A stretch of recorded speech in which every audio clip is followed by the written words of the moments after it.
Hello, please let me see your ticket stubs for the double edged of a bill. We're going Big Willy Style with the man in focus himself, Will Smith.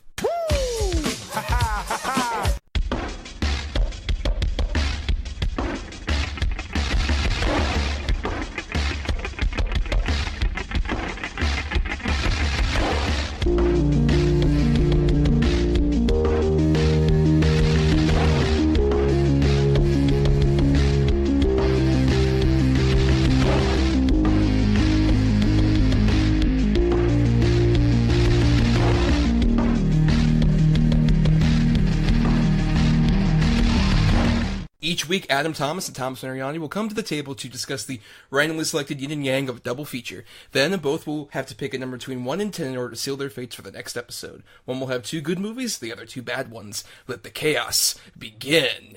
I am Thomas Mariani, and I make podcasting look good. I am Adam Thomas, and I'm getting jiggy with it. Don't, please.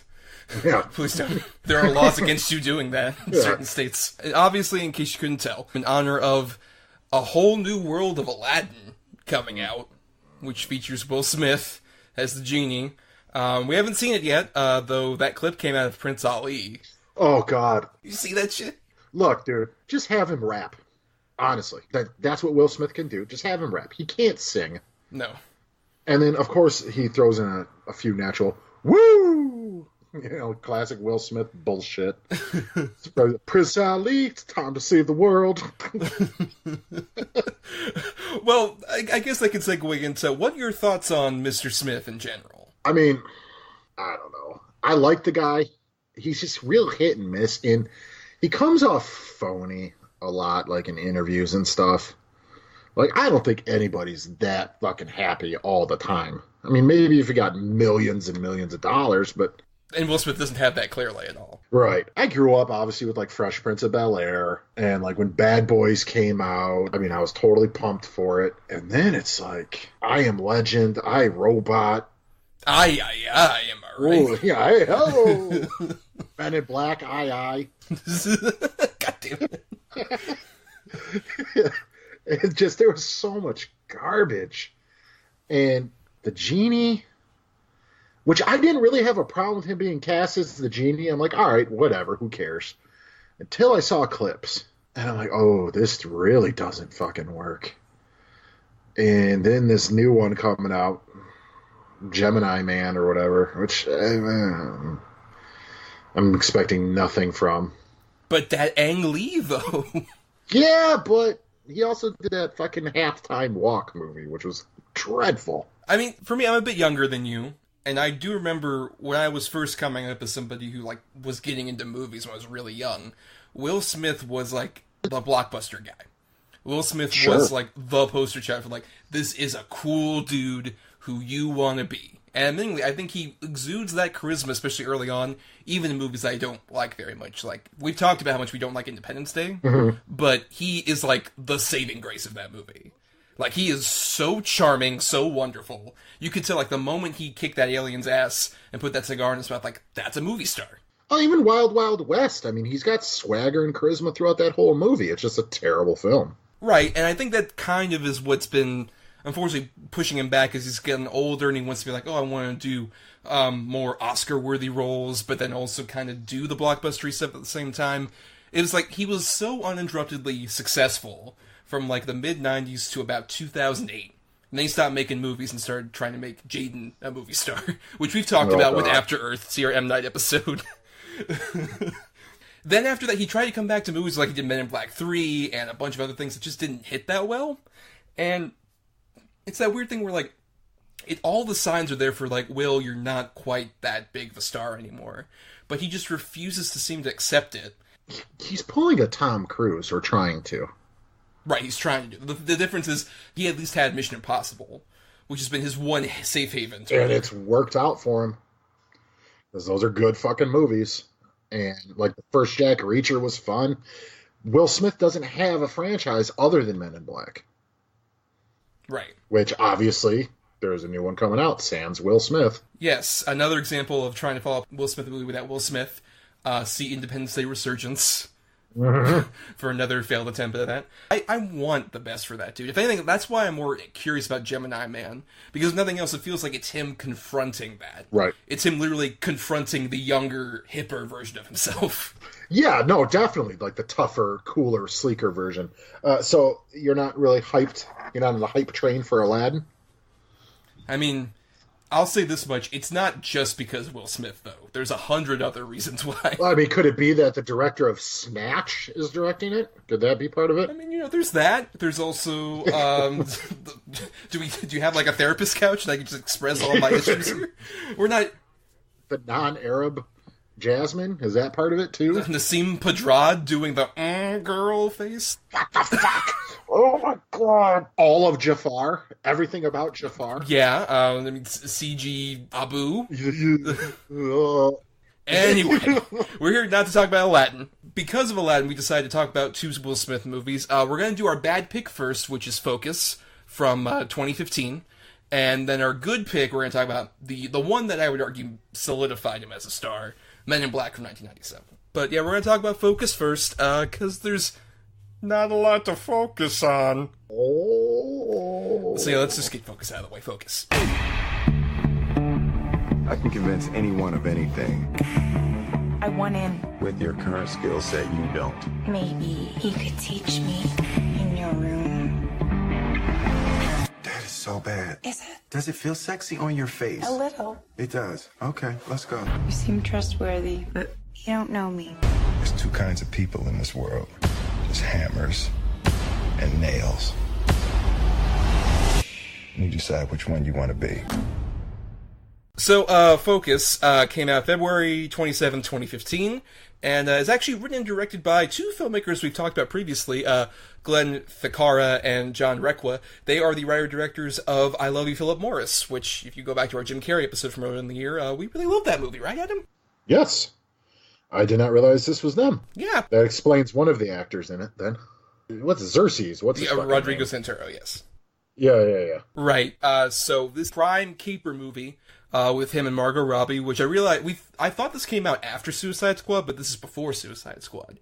This was apparently the movie where DC Warner Brothers saw them together, and Daly's just like, oh, perfect, we gotta get them for Suicide Squad. What the fuck did they see that I missed? Well, I don't know if it's really their fault though. The thing is with this movie for me is that I think it's got all the right ingredients to work. Like, okay, crime caper movie.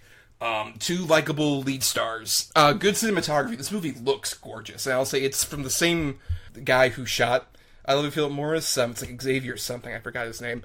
But I think this movie looks immaculate. Like, especially any of, like, the nightclub scenes that are involved in all this other stuff. It's just, the script is really flat. Yeah. It's got a good soundtrack, too. I will give it that. But it's such a stereotypical con artist movie where it's a con on a con within a con and a con and ever since Ocean's 11, they've all tried to do it. And by the end, when the last, like, it's a twist happens, I was literally, like, groaning. I'm like, this is fucking ridiculous. By the way, that guy's name, Xavier Perez Grobet. Oh, see, I thought it was Charles Xavier, so... Patrick Stewart just has a side job doing cinematography, but in a wheelchair. No! The camera must be put here! But, it's beautiful locations. I mean, beautiful leads. The ingredients are there, but the recipe just got jumbled. I was actually kind of into it for, like, the first half hour. Yeah. Like, the whole New Orleans thing. And all that. I'm like, I don't understand why this did it. And then the 3 year later jump happened. I'm like, oh, I get it now. I mean, because my thing with it is, like, with a good con man movie, right? The fun of it is watching these people work within whatever means they have to rip people off and use that, like, charisma and charm while also sliding their arms the other side. Like, that's why my favorite sequence probably in the whole movie is when Margot Robbie is first in the crowd in New Orleans and she starts conning people. Yeah. And she just, like, transposes the money everywhere. That's a really good example of, like, how I think despite I don't like their script. The directors, I think, do a really great job of showing off just like, okay, this guy's over here coming this way, Margot Robbie slices this over this way, that way. I agree, like, up to around that point, I was like, oh, okay, this is actually, like, it seems like a fun, small, maybe forgettable caper movie. And then, honestly, for me, though, it's the scene that takes place at the Super Bowl where I started really getting like, oh. Are you talking about where she sees him in the binoculars and... Yeah. Yeah, me too. The good saving grace of that scene is BD Wong, who is he hysterical. Was fantastic. Yeah, he's great. Especially when they're just like, you want to do double or nothing? Fuck no, I'm not doing that. But when he gives her the explanation, like, we've been putting the number 55 in his head for days. How fucking stupid. Just so you're telling me they went up on the light fixtures in the hotel and put 55 on it? Totally, Adam, obviously. They started a fake protest. Vote no on Proposition 55. They put taxi ads up, like Club 55. What, dude? They played Sympathy for the Devil twice so that he could get the 55 bars or whatever the fuck. Woo is Cantonese for 5. So he's go woo woo. It's saying 55 in Chinese. God damn it! I forgot how stupid that example was. I was pushing that out of my head. Fucking stupid. It's so bad. Like, Margot Robbie, A, gorgeous. And B, she's a pretty good actress. Like, she was decent in this. What I like Margot Robbie doing, what she at least excels at to me, is a character who comes off, like, tries to put herself out as, like, a sex pot to trick people, when really she is the smartest person in the room. I think she does that so well in so many movies, like, where she uses her beauty to really try and connive and get what she wants in a way that's, like, really layered and complex. Like, that's why I love her in I, Tonya. I have a lot of issues with I, Tonya, but she's so good. Yet. Her and Alice and Janie are so good in that movie, because it's like the mother carrying on that thing to her daughter. You want to bullshit everybody in the room. I have other issues with that movie, but they are so good because they're able to exude this confidence to prove like they are actually real three-dimensional characters that people don't give them the credit to be, because she's just so gorgeous. And I think the problem with this movie is that they constantly put her in the dark, and that makes so little use of her talents. Yeah, I agree. Unfortunately, she was more of just the eye candy than anything else. Yeah. And Will Smith, could he be any more bored in this movie? In terms of his career, this is around the same time where he's like, no, I'm trying to put away the blockbuster stuff because, like, Men in Black 3 disappointed, After Earth, obviously. He doesn't want to be the funny guy anymore. Well, no, he wants to be like the guy's like, no, man, I want to be like the Robert Redford of this generation, where like I can be like the serious dramatic actor, because this is around the same time of like Concussion. Like, I believe he's losing Oscar opportunities for Concussion when this movie comes out around that same time. And it just feels like this definitely feels like more of a cast job, whereas like it's more of a shame in like Concussion, where you can tell like he really wants this to work, but it's like, Will, you're not good at this. And this is something that. Whereas this is the reverse, where like he should be great at this, and I agree, he just seems to be kind of phoning it in. Because I remember around this time also, like, there were all these rumors like, oh, he's having a secret relationship with Margot Robbie. It's like, I don't believe their chemistry. 100%. In fact, that was the first question Heather asked me after I told her to watch it. She's like, so did they have like really good chemistry? I'm like, no. I don't know where people saw it, and they're like, oh, they're having an affair. Like, Bradley Cooper and Lady Gaga at the Oscars? Yeah, all right, I get it. They were totally fucking based on that. Yeah, right, of course. They're banging. They were like HJing each other while they are not far from their shallows. Right, exactly. Yeah. This, however, what? Like, and then, oh, they're doing another movie together. Well, of course they are, because the paycheck. And nope, not believable at all.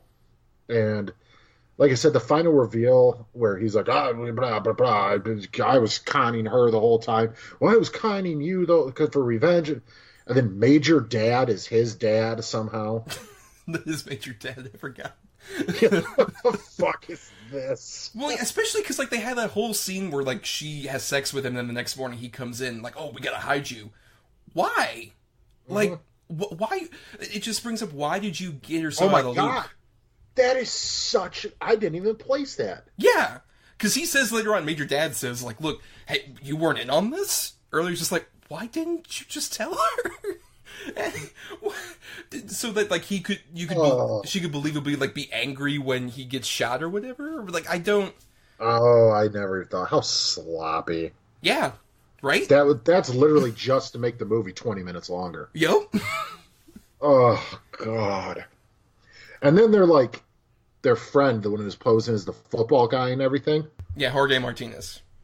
Just for no reason, filthy language and filthy jokes. Oh, yeah, but this movie, weirdly, despite being only 4 years old, the way it treats women is deplorable. Like, it's constantly. Awful. Yeah. But it would make sense if the con artists, like her team in New Orleans, whatever, in the beginning, were telling her, like, and they kind of did in a couple scenes, no one's going to pay attention to your hands when you have a body like that and all that. So they're playing it up because they know, but it was still... You know, it would probably make more sense if they were doing something that was already pretty despicable, not being sexy like con people. If they were being a bit more despicable, a bit something, I don't know, like, maybe they're posing as like a mall Santa, and they're stealing from the mall. Oh wait, that was Bad Santa, written by these same people. They did a way better con artist movie. The guys who directed I Love You, Philip Morris, and this wrote Bad Santa? Yes. Oh, no. That doesn't make a lot of sense to me. I mean, I think it makes sense from the leap from Bad Santa to I Love You, Philip Morris. I can believe that because I think they do a really good job with, like, especially despicable characters. Like so you can comedy. find some kind, dark comedy. You can find some kind of heart in these people who are awful. But it just this movie has the problem of, like, oh, they're con artists, but they're really, like, sexy, awesome people that you like. They don't want to make them go too far. Yeah. It's this weird thing where they want to have the middle ground and they can't really achieve it. Yeah, I just...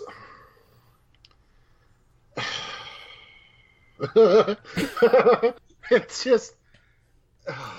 Well, while you're running out of gas on this, why don't you just go into final thoughts so we can talk about the really good movie? Okay. I like good con movies. I really like heist movies. I really like all that. Like I said, I think Ocean's 11 is a really good example of con within a con that works. As far-fetched as it may be, it works. This one relied too heavy on the con within a con shtick, and it just gets muddy and incredibly unbelievable and boring by the end of it. I mean, even to the point where the last shot of the movie is, oh, I got his watch. You're like, oh, for God's sakes. A totally lack of chemistry between the two leads. Supporting cast didn't do anything. Good cinematography, beautiful locations, good soundtrack, but ultimately, as we said about, and I can't even remember it, what movie I said it was ultimately forgettable a couple weeks ago. Street Fighter 2, I think you said. Oh, Legend of Chun-Li. Legend of Chun-Li, yeah. Yeah. This is right up there. This is an ultimately forgettable film. Like, I will not remember that I even saw this in a year or recommend it to anybody or anything. It's just... I want Will Smith to get good material that he can really chew the scenery on again. I don't think Bad Boys 3 is going to give us that. I don't think Gemini Man is going to give us that. So I don't know. But Aladdin will. Adam Thomas. Oh, yeah. Prince Ali, glorious he. You're like, oh, stop. Just stop this. Hey, he's doing a pretty great job of doing the Disney play at the theme parks of Aladdin. Oh, I mean, at best, it's like, that's the guy who does the stunt spectacular singing. It's terrible. Wait, let's stop talking about Aladdin. Finish. You were talking about Focus, right? Go Focus. Focus on Focus. Hey, I don't understand how it made $160 million. I don't. I didn't even know this movie existed. I remember that they did another movie together, but I didn't know this was even what it was called. I just think it's just, like I said, ultimately forgettable movie. I had a hard time focusing on Focus. So yeah, I mean, I liked it fine. I think there's some cast members that are decent. Like, I like B.D. Wong. I like that Brennan Brown, the guy who plays his right-hand man, who kind of looks like Kevin Spacey. He should just be the new Kevin Spacey. Well, I think that would be better for everybody at this point. I think for everybody. Overall, yeah, it wants to have its, like, con characters be super sexy, but also super evil. It doesn't quite know how to balance that. And the way that it just makes the cons escalate just feels so ridiculous to a point where it's just like, why am I don't believe any of the story. I'm not invested in anything that's going on. And also, like I said before, it's really fucking awful and sexist. So, but at the same time, I'm not mad enough It's where, like, this would be, oh, I hate it so much. It's like you said, I'm going to forget about this movie. I'm going to see it on Letterboxd. Like, oh, I did watch Focus. I added it to a list of our films that we've covered today, and that'll be the last time I ever think about it. Or you could find my list that has all the links to all the different episodes in the notes section. Silent Tom on Letterboxd. Plug. Oh, well. Because I curate my shit. Because I'm that big of a dork, doesn't have that much time. After we forgot about this movie, let's go ahead and get into a movie that has stuck in my memory for quite some time, and I think has stuck in the memory of a lot of people. Men in Black. We work for a highly funded yet unofficial government agency. Our mission is to monitor extraterrestrial activity on Earth. We are the Men in Black. You know what the difference is between you and me? I make this look good. I knew it. This is an alien, and you guys are from some government agency trying to keep it under wraps. Nah. Tommy Lee Jones, Will Smith, Men in Black. Protecting the Earth from the scum of the universe. Big blockbuster came out July 2nd, 1997. Along with Independence Day, it sort of said Will Smith as Mr. 4th of July. It is his second highest grossing movie behind Independence Day with a worldwide gross of $590 million. I mean, yeah, that's a pretty decent chunk of change. A $500 million return? Yeah, that's pretty good. Yes, on a $90 million budget. Yeah. It's directed by Barry Sonnenfeld, his first non-Addams Family movie, because he directed those two movies. Holy shit, really? It's only his... No, I'm sorry, no, he did do Get Shorty in between. Oh, I was going to say, well, even that, this is only his fourth movie. And that's like a really good first four movies. Those are amazing first four movies they have on a resume. And he completely went downhill right after this. What did he do next? Wild Wild West. He really went tits up. That poor bastard. And this is loosely based on a comic book. Right, yeah, the Marvel comic by Lowell Cunningham. Yeah, and I say loosely, I mean, the biggest one I can kind of use an example to compare it to would be like The Mask with Jim Carrey. Where in look, it's based on the comic book. I mean, I guess this one even more loose. You could put any two fucking Jokers in black suits and call it the Men in Black, but it's really not like the comic book at all. So I definitely rushed out to see it when it first came out because I pretty much see anything based on comic books, especially at this time. And I'm glad you picked this one, but I know how much you love this one, so I'm going to let you have the floor for a minute. Men in Black was a movie that I watched vigorously on VHS. This is one of the first movies I remember loving on VHS as a kid. And I was worried, especially because this is the first time I'd seen it in a while. I actually bought the Blu-ray. I was like, is this going to hold up quite as well? Am I going to see more issues with it? And if anything, time has just been more and more kind to this movie, I think, because it's such a great example of, one, immensely perfect casting. You couldn't not cast this movie more perfectly. Between Tommy Lee Jones, who was basically born a curmudgeon St. Bernard. Yeah, no, he's fantastic. Perfect casting for this. And then contrasting him to Will Smith in his heyday, right off of Independence Day. The perfect dude who would be like a very vigorous cop who at the same time has a smart mouth. But also, I love the scene so much where he does the whole testing thing with all the military guys, and he's shooting, and he shoots for the little girl with the quantum physics book. It's a fun joke. Yes. It's a fun joke, but also does a great job of setting up the fact that he thinks outside of the box, which makes him the perfect kind of candidate for the Men in Black. That's what's so great about this script, which is from Ed Solomon, who, interestingly, to connect to our last episode, was one of the guys who created Bill and Ted. Oh, that kind of makes sense, actually. Yeah, and it's a great example of doing setup and payoff and doing it perfectly and building up this whole world in the same way, where honestly, I think a big reason is because another movie that I loved so much as a kid was the original Ghostbusters. This is the only movie, that same type of energy and world building and charm of the cast, that this is the closest we ever gotten to it. No other Ghostbusters movie or Men in Black movie has ever gotten anywhere close. Ooh. That's a hot take, kinda. I agree with you. See, I still do like Ghostbusters 2 a lot. I know it's very flawed. But I'd say other than that, then yes, that this would fit right alongside. I mean, all you'd have to do is change their weapons and change the aliens to ghosts, and it's Ghostbusters for the most part. And I do agree with the casting, except for, I think Linda Fiorentino is such a bore. Her chemistry, talk about chemistry with the other two leads, it's non-existent. with her. Like, if this would have been Rosario Dawson from Part 2, then, I mean, it would have just been flawless. I have so many issues with what you're saying. You like Linda Fiorentino in this? I love Linda Fiorentino in this. I think this and Dogma, I think, are great examples of, like, she could have easily been the way more commercial Jeannie Garofalo for me. I would argue she does have an interesting chemistry with Will Smith. It's not traditional, like, romance. But that's what I kind of like about it, is that they're playing off each other more as just, like, she is a fiercely independent woman who has a weird job at a morgue, and he is kind of grossed out by her, but also kind of attracted to her at the same time. I really like their back and forth. I honestly wish she was in, like, at least Men in Black 2. I really like her in this movie, honestly. Well, I guess we're going to have to agree to disagree.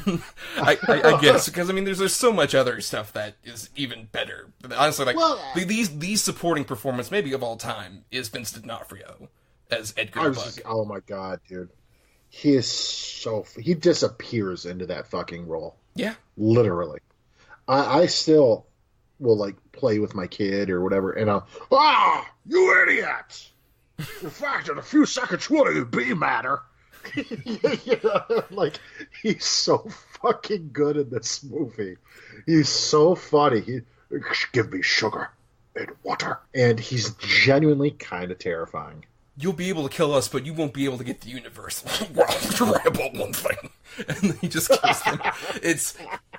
He is so amazing, just like what he's able to contort his body to do in this movie. Where it's the rare performance where you're just like, I don't know where the makeup begins and he ends with this. Yeah, dude. I mean, the way he stiff-legged walks all over the place.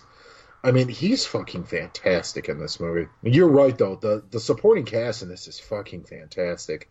I mean, Tony Shalhoub as Jeeves is awesome. I do really enjoy this movie, and this is another one that I also had on VHS, and I watched the shit out of it. Back when I was drawing a lot, I had like 6 VHS movies that I bought super cheap. They would just go on rotation all day, and I would just draw and stuff, and this was one of the 6 that I constantly found myself stopping what I was doing to watch. You've said before, it's such a, like, prime example of almost a perfect summer blockbuster. It's so fun and action-packed and comedy and great leads and a fun story. Yeah, I mean, yeah, I totally, obviously I agree with the words that I previously stated on this podcast several times.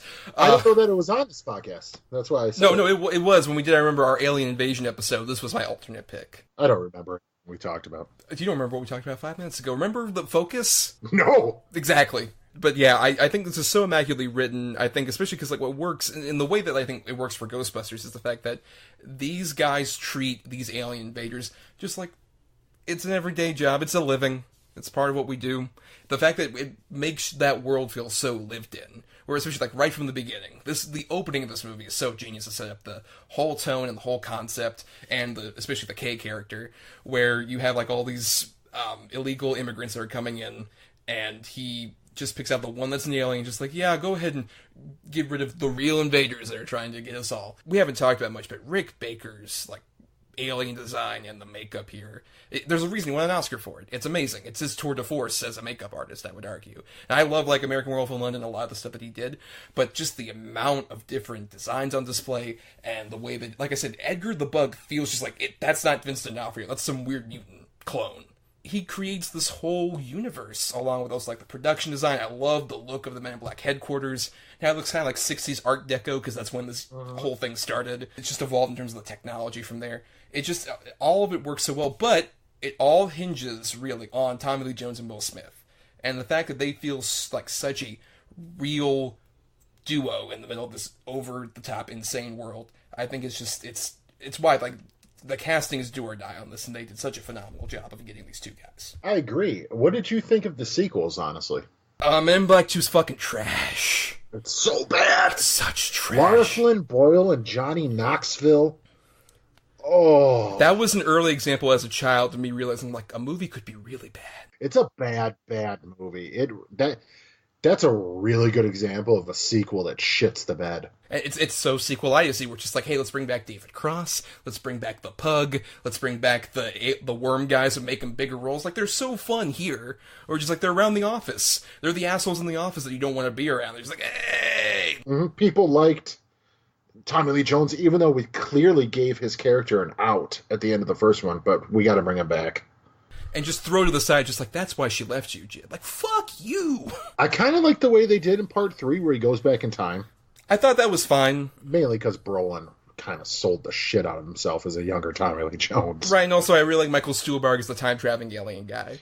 I did too, and I thought Jermaine Clement was fun as the bad guy. He's there. Yeah, well, yeah, I guess that's true. I'm just a Jermaine Clement fan, so I noticed him maybe a little bit more. I'm a big Jermaine Clement fan too, and he's there. You want to fight about it?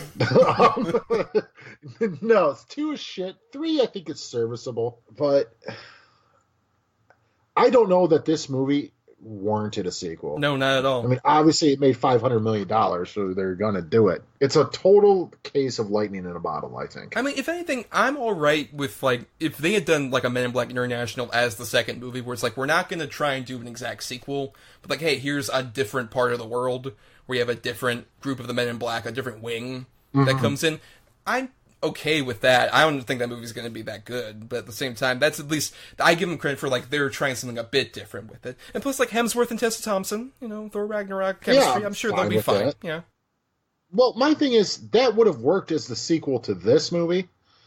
Now it just feels like a cash grab. Totally. And it doesn't look very good either. Not really, no. Yeah, I mean, it's just a shame where it's like, this is, I agree, it's like Ghostbusters, where it's such lightning in a bottle of, like, all the right people at the right time, especially because, like, with Will Smith, what worked so geniusly, and I think what made him such a big star, what made me love him as a star in this movie in particular, is the fact that while he does have this smooth attitude, he is constantly getting himself fucked over. He's like the Bruce Campbell of this movie. Yes! Where he just gets, like, fucking thrown around. Yeah, he's kind of a dummy.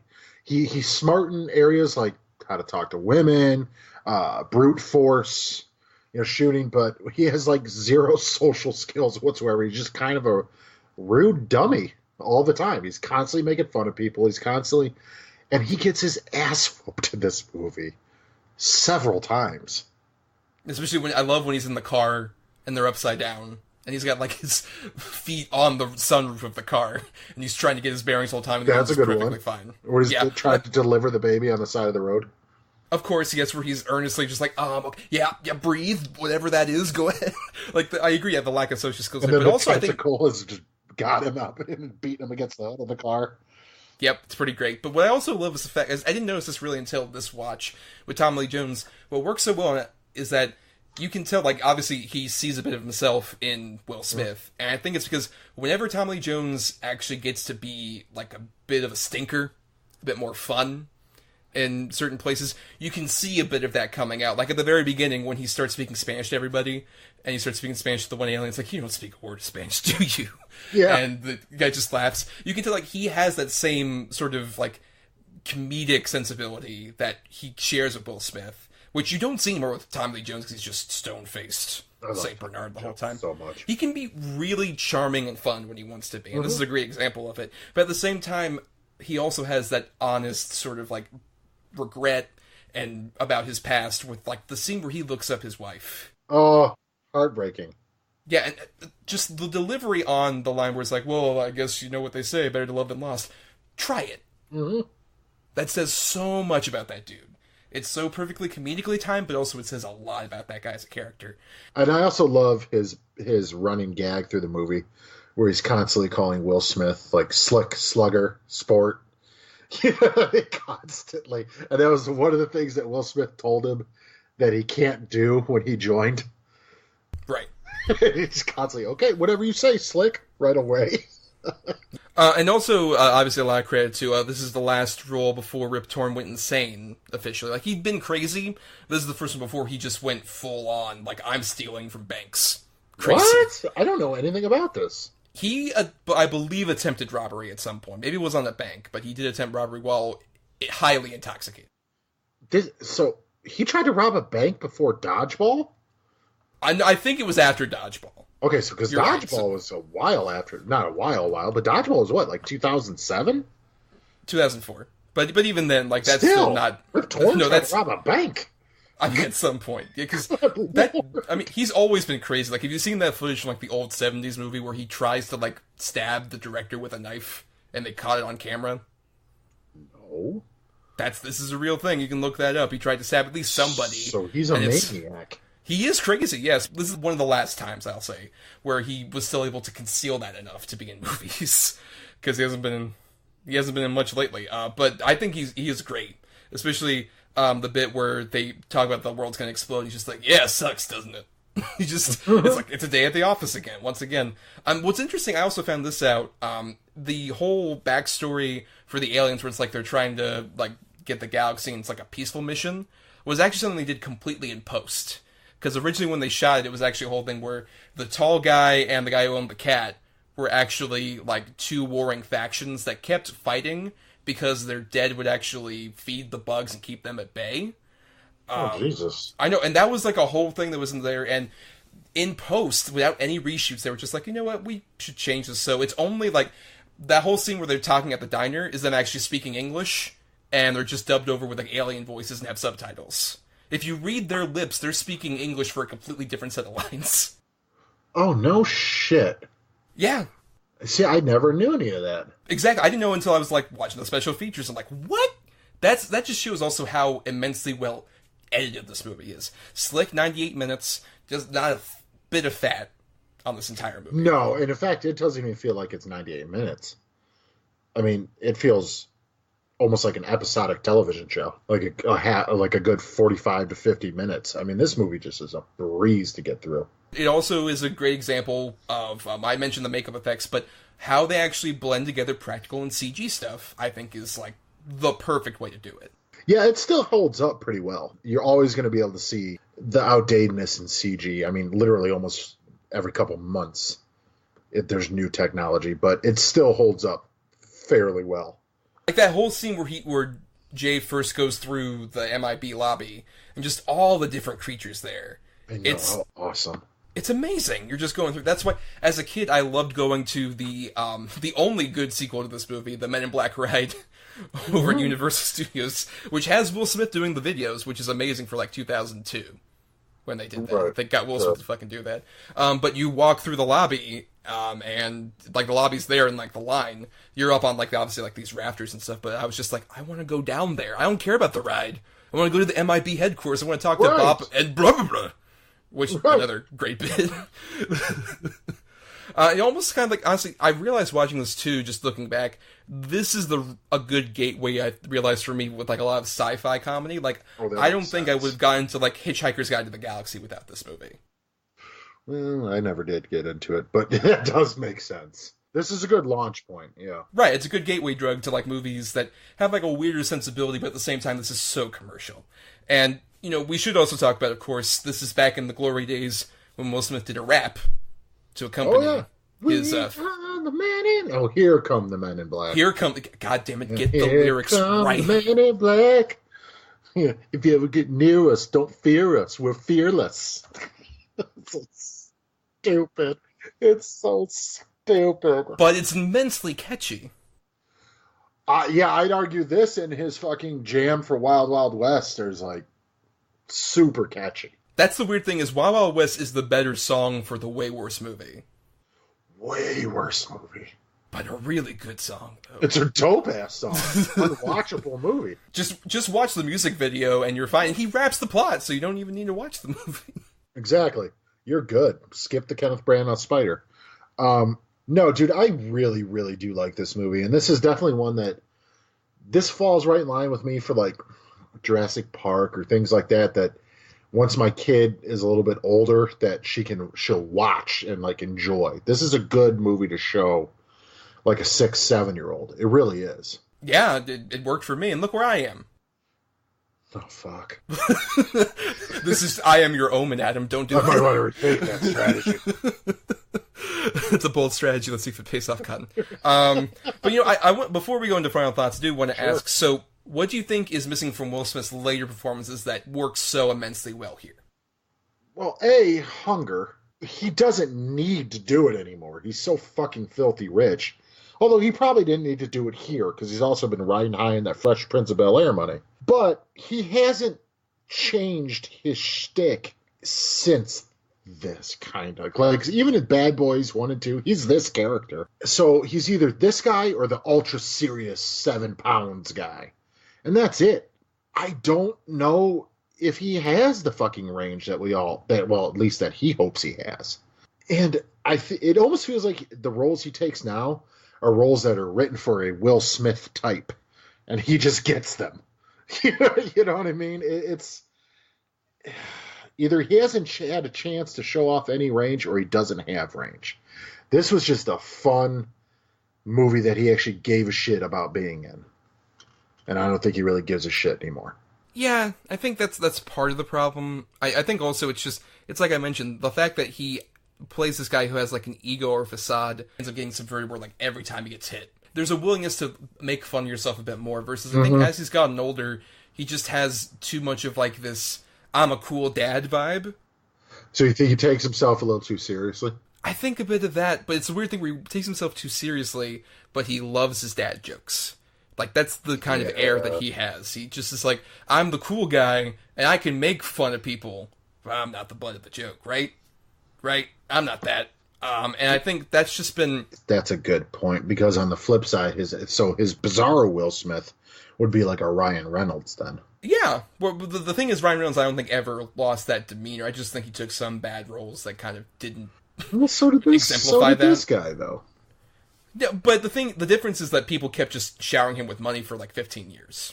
So he's just like, hey, if it ain't broke, don't fix it. Woo, ha ha ha ha. Like that's that's the thing. It's just that like he feels like he's really is a victim of his success. Yeah. I really wish that something like Wild Wild West and some of his other like late 90s, early 2000s movies hadn't done as well. So you could have a bit more of like an ego chick, like, look, it's not always gonna work. Except it did, honestly. But it's also not from like lack of trying in certain places. Like I think like in I Am Legend, for example, as bad as that movie is, he's really giving it his all. He's fantastic in the movie. Yeah. It's not him. Yeah, there's a lot of stuff around him that doesn't quite work for him.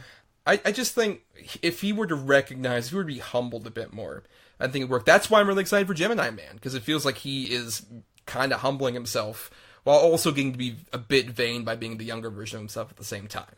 I mean, yeah. It's kind of having its cake and eating it too. I'm kind of looking at Gemini Man like his Hail Mary pass, just hoping it connects.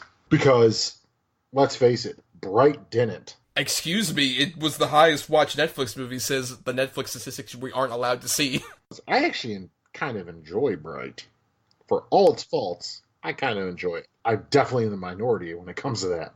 So I'm like one of the trolls, or ogres, or whatever the hell.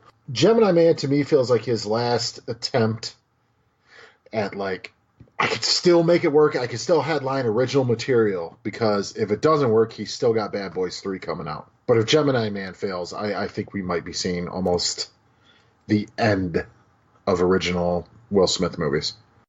Well, also, weirdly, his disposition, and this is sad to say, it fits more of, like, the weird YouTube personality he's trying to be now. Oh, I didn't even know about this either. Yeah, he has, like, a big YouTube channel. For fuck's sake. Of course he does. But that personality fits a bit more, I guess, for that, except he can't be... Like, the best example of, like, a celebrity YouTube account is, have you seen Jack Black's Jablinski Games? I have not. It's actually a lot of fun, because that dude, always degrades himself anyway. Oh, He's always... But what works so geniusly in that is the fact that he's actually around his two sons, who also produce the videos with him, and they're constantly embarrassed by his Jack Black shenanigans. That works really well, as opposed to, you notice in the Will Smith videos, like, his kids occasionally show up, but they're just kind of distant. Like, Jaden shows up in his white Batman outfit or whatever the fuck. For God's sakes. Other shit. But that's the difference, is Will Smith lacks something to make him humble.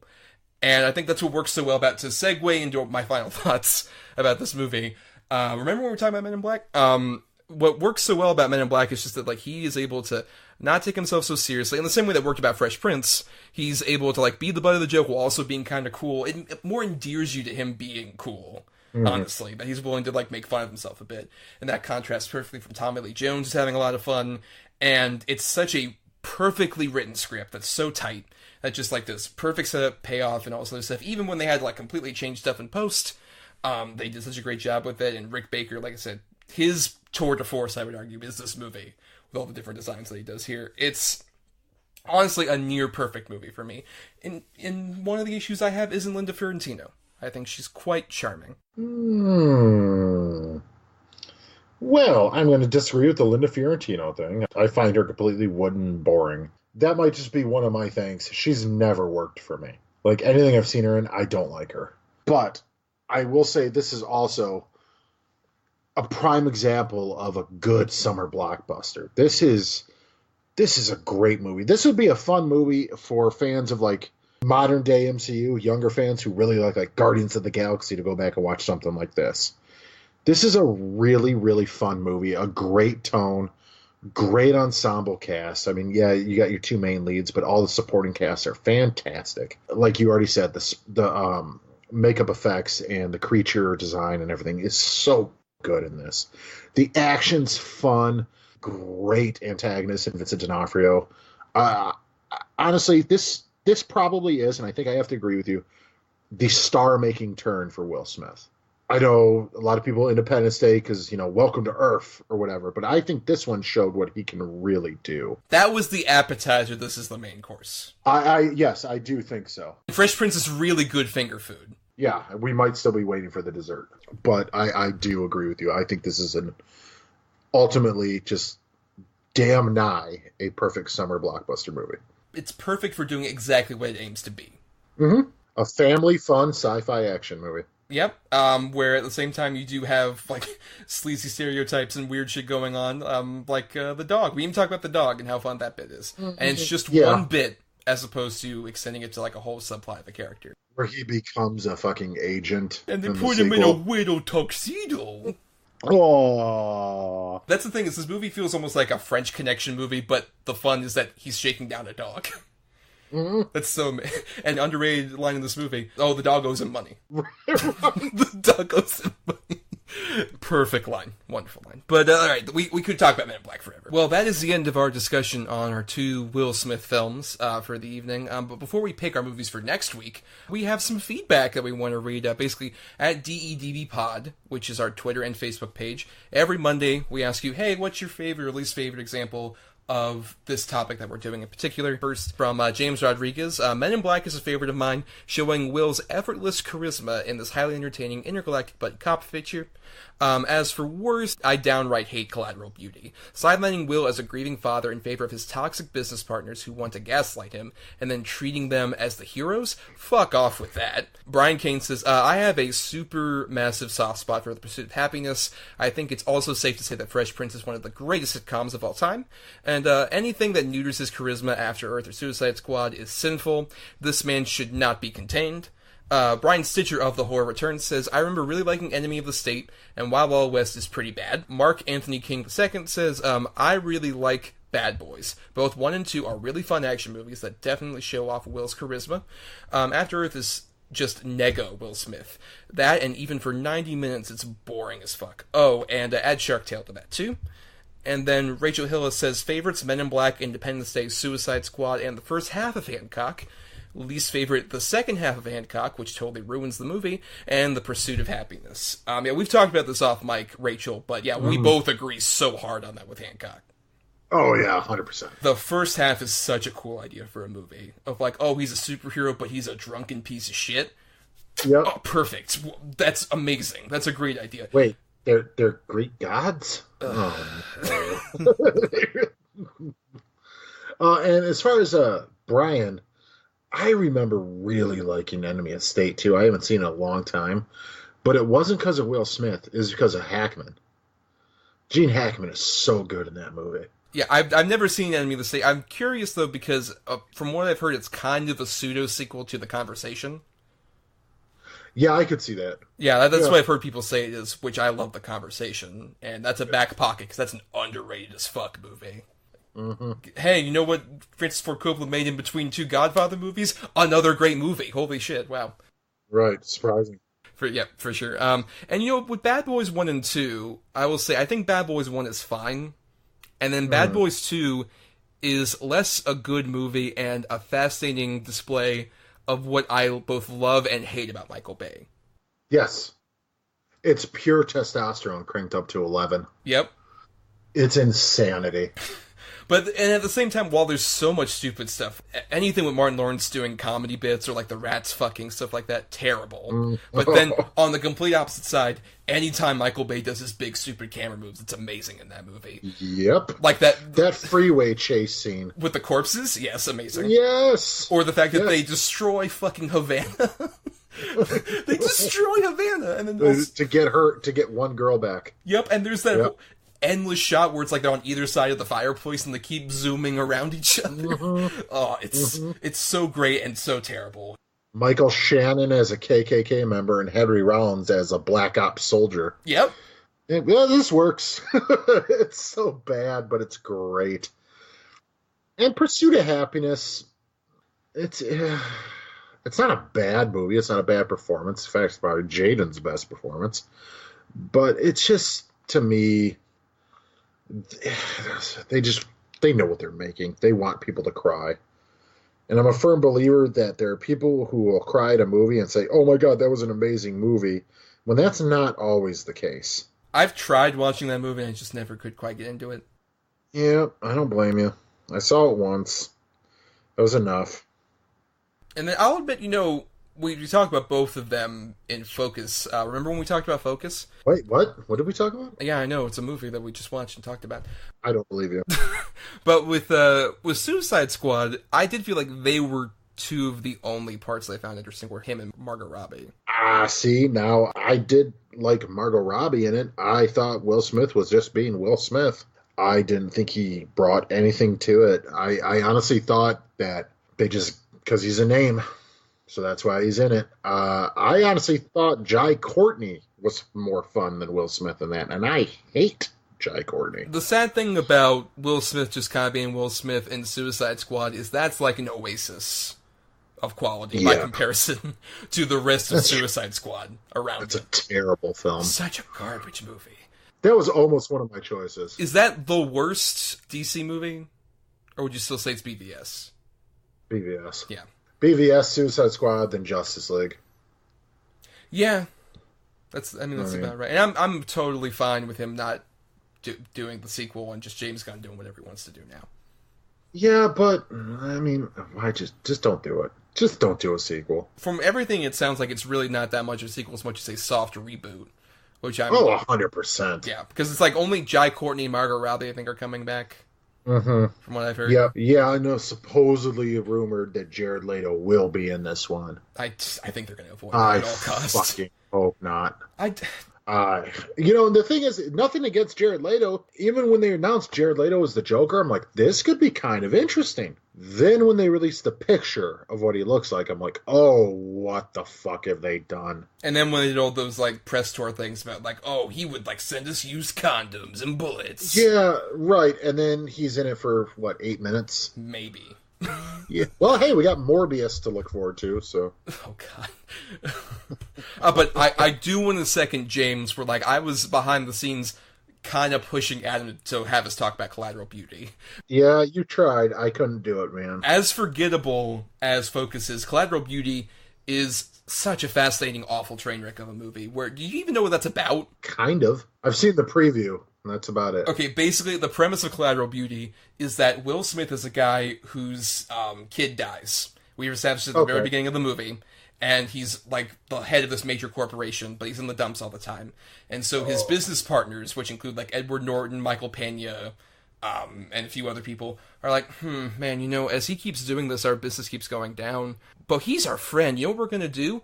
We're going to make him think that he's being visited by the personifications of death and time, and I forgot what the third person was. It's Keira Knightley, I think, playing something else. And we're going to Christmas Carol him, and we're going to film it, but we're going to edit the footage to make him look crazy so we can get him fired. This is a real movie? Yes, it is. Oh my God, that sounds horrible. But way more interesting than Focus, right? Oh, I don't know. I mean, yes. Yes. On a horribly dark level. And the thing is, they play this off as like it's a charming, whimsical thing. Like, oh, we're gonna do this fun, frolicking thing to help our friend get out of the dumps. Oh, my God. It's so tone deaf. That's awful. Yeah, it is. That's a fucking... group of sociopaths. Yes, they are. But there are heroes. He's grieving over his dead child for too long. Yep. We need more money. But he's our friend. We're gonna help him get. Oh my god! And the thing is, Adam, I haven't even told you some of the other twists that happen later with it. It's now I have to watch it. Right? Yeah, I think I got to see this. We'll put that in the back pocket. We'll cover it at some point. We'll make some excuse to watch. I also picked the one that I saw no one picked. It's the one with Colin Farrell, where he plays the devil. Will Smith does. Oh yeah, Winter's Tale. Yes, I've seen that one. Yeah, I almost picked that, but I'm like, I don't think I want to subject myself to this. That's another fascinating failure of a movie, though it's not the best Will Smith showcase because he's in like 2 scenes. Oh, I'm so glad I didn't pick it then. And he plays Satan, and he's only. Did he wear like a Nirvana shirt or a Hendrix shirt or something right, like that? When the movie takes place in like the early 1900s. Yeah, that makes sense. Right. But there's so much more. There's Russell Crowe is like a evil drunk demon, and there's a Pegasus, and there's a lady with cholera who Colin Farrell's trying to fuck. It's so great. That's another back pocket. So this is like Russell Crowe and Colin Farrell got together, drank a bunch of beers, and did some blow, and wrote this movie. Well, no, who actually wrote and directed it's the directorial debut of Akiva Goldsman. Oh Lord. Okay. Oh, that's a fascinating one. That's another back pocket. But thank you for all that feedback, guys. I also want to thank some other people. I wanted to thank Chris Oliver for the intro and outro music used on the show. Listen to more of his music at chrisoliver.bandcamp.com. Thanks to Emily Scarda for the art used for our show. She accepts commission at fiverr.com/EEScarda. And you can find us on Twitter at DEDBpod and Facebook as well over there. And you can also submit feedback to doubleedgeddoubledill@gmail.com. You can also read my own little personal thoughts on Twitter at NotTheWho'sTommy. And I also do write reviews at marianithomas.wordpress.com. And you can find Adam somewhere inside of a car in a suit, ready to just neuralize you. Welcome to Earth. Or time to save the world, or I make this look good, or ha-ha! Whatever you want to do. For the record, he does say Earth, not Earth. I'm saying Earth because I have a lisp, you prick. For more great content like that, subscribe to us on iTunes, rate and review us to give the show more visibility. Either there or also we're all over the place on Spotify, Stitcher, YouTube. We're everywhere. Podbean, of course, we're always there. We're everywhere and nowhere. We are in the shadows. We are the Men in Black. Yeah, but seriously, pay attention to us. Please. We're just starving for attention. Though, before you go give us that attention, we gotta pay attention to our picks for next week, Adam, because in honor of Godzilla King of Monsters coming out, we're doing a Godzilla double feature. We are? I picked shitty animated movies because of Ugly Dolls. Oh, no. Oh, this is gonna be weird. It's gonna be a bad Godzilla movie and a good shitty animated movie? Yeah, well, kinda. I got Food Fight. That's pretty great. Yeah. But I believe you do have 2 good Godzilla movies, and I have 2 bad Godzilla movies. Is that correct, Adam? That is correct. And this was actually kind of a difficult one for me, as you and I both talked about. I am not as versed in Godzilla as I like to believe I might be. I definitely have a high appreciation for the character, and I definitely recognize what the character and the series has done for film, kaiju movies, horror movies, whatever you want to call it in general. But I ain't seen nearly as many as I thought I have. I've seen probably, of the original Toho ones, I've seen probably about half. I'm probably a bit more versed than you, but not nearly. Yeah, I've seen, I think, 5 or 6 total. Yeah, a lot of that has to do with our potential guest for next week. Just wait for that. Exposing me to a lot more of those movies. But we both have 2 movies each, and one has the 2 good movies, one has the 2 bad, and we've each assigned numbers between 1 and 10 for both those choices. So the other will pick a number between 1 and 10 to get closest to whatever good choice and whatever bad choice. You'll hear it in a second, folks. Let's go ahead and get this started. For your 2 good choices, Adam, I'm going to pick the number 6. At number 10, because I just went 1 and 10. Number 10 is Ghidorah, the Three-Headed Monster. Okay, that's one I've seen. It's a good one. Oh, I have not. So, great. And at number 1, I had Godzilla vs. Biollante, which I heard was a fun one. Yeah, I mean, I'm a big fan of that, but I love Little Shop of Horrors, and it's literally Godzilla vs. Audrey 2. So. Oh, nice. See, I also never seen that one. So it's pretty fun. Yeah. By the way, who's our guest for next week? Is it Matthew Broderick? Tatopoulos. Yeah, I'm going to ask him. How does it feel like to kill somebody, you bastard? I'm sure that's the best question to ask anybody. Look it up, guys. It really happened. But now for my two bad movies, Adam. I'm going to go number 2. Okay. At number 1, I had the immensely controversial amongst Godzilla fans, pretty infamously bad one, Godzilla's Revenge.